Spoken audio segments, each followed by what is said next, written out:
Imagine this. You're on a long-haul flight.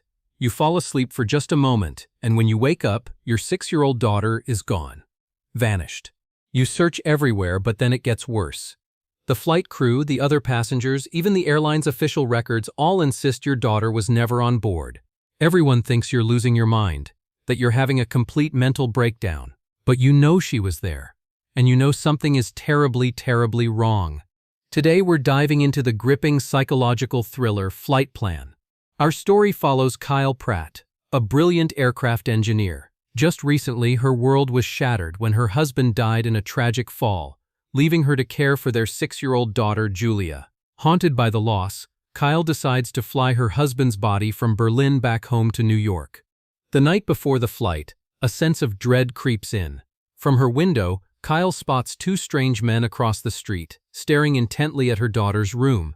It feels ominous, especially given her husband's sudden death. The next morning at the airport, while checking the flight information, Kyle turns around to find Julia has disappeared. After a frantic search, she finds her hiding by a shelf. For us, it might seem like she's overreacting, but after everything she's lost, Kyle can't bear the thought of losing anyone else. A little later, they are the first to board the massive double-decker plane. As her husband's casket is loaded into the cargo hold below, little Julia draws a small heart on the window with her breath, a silent goodbye to her father.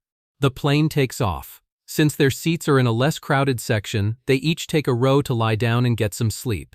But when Kyle wakes up, Julia is gone. At first, Kyle isn't too worried, but after searching the nearby lavatories and aisles, there's still no sign of her. The flight attendants and passengers she asks all say the same thing. They never saw a little girl. Now, real panic sets in. Kyle spots Julia's teddy bear still on the seat. She knows Julia would never leave it behind. Her daughter is in danger. A flight attendant named Fiona tries to help, making an announcement over the intercom, but the response is silence. Worse, the passengers seated right in front of Kyle claim they never even noticed she had a child with her. Fiona then calls the gate agent. The news is a gut punch. There is no record of Julia ever boarding the plane. The passenger manifest is full. There are no missing people.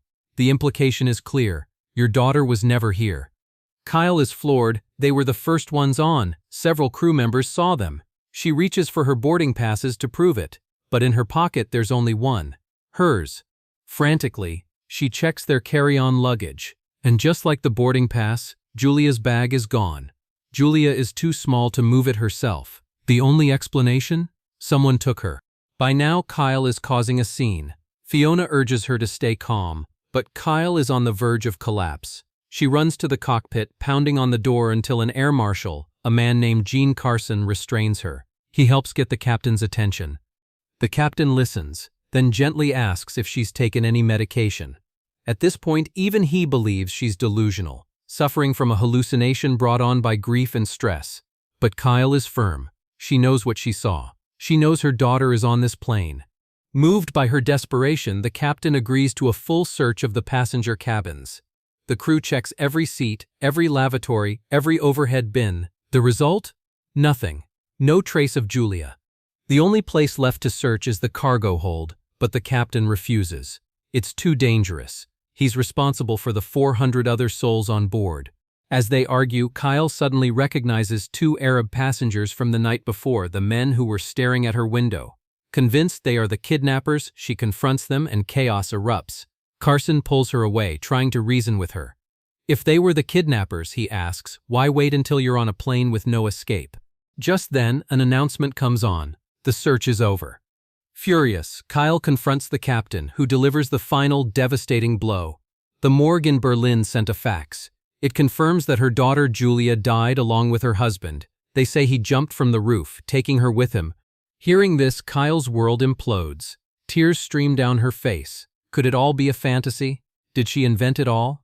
She stumbles through the cabin in a daze. The other passengers stare. One of the Arab men, now cleared of suspicion, shoves her to the ground. When Kyle wakes up, she's back in her seat, handcuffed. The captain has even found a psychologist on board to talk to her. Under the calm, rational persuasion of the doctor, Kyle begins to doubt herself. Maybe she really is crazy. Maybe her daughter is gone forever.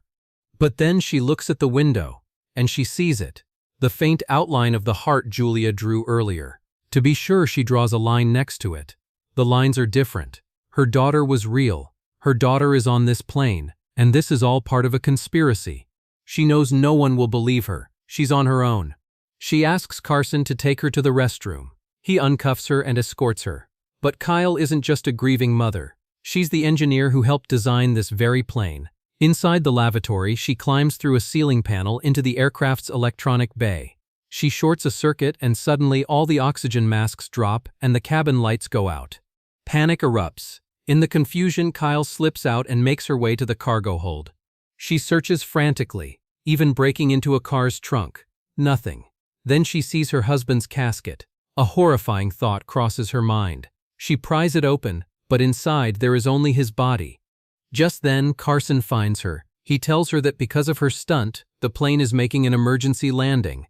But Kyle fires back. "If my daughter died with my husband, why is there only one casket?" Carson ignores her, slapping the handcuffs back on and marching her upstairs. As they walk through the cabin, the passengers applaud, relieved that the crazy woman has been caught. Even now, Kyle begs Carson to believe her. He seems to hesitate, a flicker of pity in his eyes. He tells Fiona to watch Kyle while he goes to talk to the captain one more time. But he doesn't go to the captain. Instead, Carson walks straight back to the cargo hold. He opens Kyle's husband's casket and pulls out 2 powerful explosive charges and a detonator. In another dark corner of the hold, we see Julia, unconscious. The air marshal is the kidnapper. He goes to the captain with his story. Kyle is a terrorist. She killed her husband, smuggled explosives on board in his coffin, and is now demanding a $50 million ransom. If they don't pay, her accomplice will blow up the plane. Carson advises the captain to transfer the money to stabilize her, and that police will be waiting on the ground to take her out. The captain, seeing no other choice, agrees. It's all a setup. Even the flight attendant, Fiona, is in on it. The plane lands. The ransom is paid. Carson is ecstatic. His plan is perfect. Once Kyle is shot and killed by the police, there will be no one left to tell the truth. As the passengers deplane, Kyle is still in the dark. She tells the captain not to move anything, that she's going to find her daughter. The captain, furious, yells back, "The $50 million has been transferred. Stop the act." Kyle is stunned, but as Carson tries to rush off the plane, she sees the tactical teams surrounding them and it all clicks into place. She yells for Carson to stop. He turns, a smirk on his face. The game is up. He threatens Julia's life, forcing everyone else off the plane so he can deal with Kyle alone. The moment he turns his back, Kyle grabs a fire extinguisher and smashes it over his head. She grabs the detonator from his pocket, but he recovers, pulling a gun. Kyle flees, locking herself in the bulletproof cockpit. Carson, enraged, yells the whole plan through the door. He admits he murdered her husband to use the coffin for the explosives. He needed a scapegoat who knew the plane's layout, and she was perfect. He kidnapped Julia because no one would suspect a mother with a child of being a hijacker. But while he's monologuing, Kyle is moving. She climbs through the ceiling, creating a diversion to lure him away. She sneaks out, finds Julia in the electronics bay, and grabs her. Carson doubles back. Kyle, holding her daughter and the detonator, hides. As Carson stands right over the explosives, Kyle makes her move. She locks him in the bay. He sees what's about to happen, but it's too late. She presses the button. The explosion rips through the front of the plane. On the tarmac, everyone stares in shock. And then, through the smoke and fire, the emergency door opens. A figure emerges. It's Kyle, carrying her daughter in her arms, safe. The captain is speechless. The passengers are stunned into silence, their faces filled with shame and awe. Kyle was telling the truth all along. As she walks past them, the captain offers a sincere, humbled apology. Everyone watches as this incredible mother, who fought an entire plane to save her child, finally gets to go home.